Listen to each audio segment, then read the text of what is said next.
Bonjour à tous, je suis contente d'être ici avec Philippe pour discuter du thème de s'attacher sans s'attacher dans une relation. Pour moi, s'attacher ne signifie pas se priver de la relation, mais plutôt y aller avec discernement en évitant de s'abîmer ou de partir dans toutes les directions. Philippe aborde cette question en proposant une réflexion plus profonde. Au fond, qui sommes-nous si nous ne sommes pas le personnage attaché à l'autre ?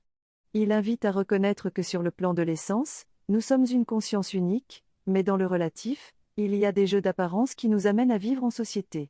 Être en relation nécessite d'être deux, mais il est important d'être à l'écoute de ce qui se passe en nous. Si la vie nous propose un jeu de relation avec un autre être, nous devons être en mesure d'accepter cette proposition en étant à l'écoute de nous-mêmes. Jouer le jeu de la relation est naturel pour l'être humain, mais cela peut aussi être douloureux. Il est essentiel de rester ouvert et libre malgré les attachements relatifs en étant conscient que nous ne sommes pas réduits à être un personnage attaché. Je suis fondamentalement connecté avec tout ce qui m'entoure, y compris les autres êtres humains. Nous ne sommes pas séparés les uns des autres, et donc je ne devrais pas chercher à posséder l'autre ou être possédé par lui. Les croyances et les pensées qui nous lient à cette idée d'attachement nous maintiennent dans un cercle vicieux qui nous empêche de construire une relation saine.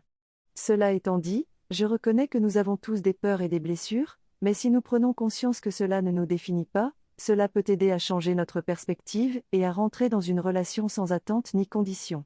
Nous devons apprendre à nous connaître avant de vouloir entrer dans une relation à part entière.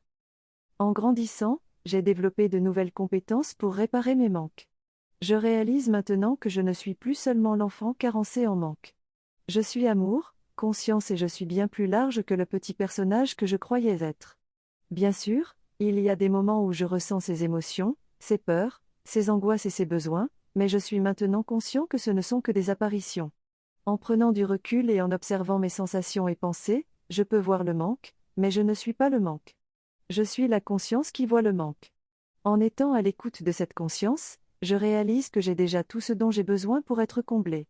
Je n'ai pas besoin de quelqu'un ou de quelque chose pour me rendre heureux. Je suis déjà amour et conscience. C'est simplement une question de pratique pour apprendre à sentir cet espace d'accueil et de conscience en moi. Lorsque l'on ressent le besoin de combler un manque affectif en s'inscrivant sur des sites de rencontres, il est important de se reconnecter à soi-même en étant à l'écoute de ses sensations corporelles et de ses accents aigus, motion. Cela permet de prendre conscience que l'on n'est pas seulement le corps, l'émotion et la pensée mais que l'on est aussi conscient de ces éléments. Il est donc possible de ne pas s'attacher entièrement à un ou une partenaire, mais plutôt de souhaiter cheminer ensemble vers l'accueil de soi-même. Il ne faut pas se prendre au sérieux, être léger, simple et être à l'écoute de soi. Il n'est pas nécessaire de se libérer de l'emprise de la société dans laquelle nous évoluons mais plutôt de ne pas trop se laisser influencer par elle en comprenant que l'être humain est programmé avec des besoins naturels. Il est important aussi de se montrer honnête dans sa recherche sur les sites de rencontres pour trouver des personnes qui partagent des valeurs communes.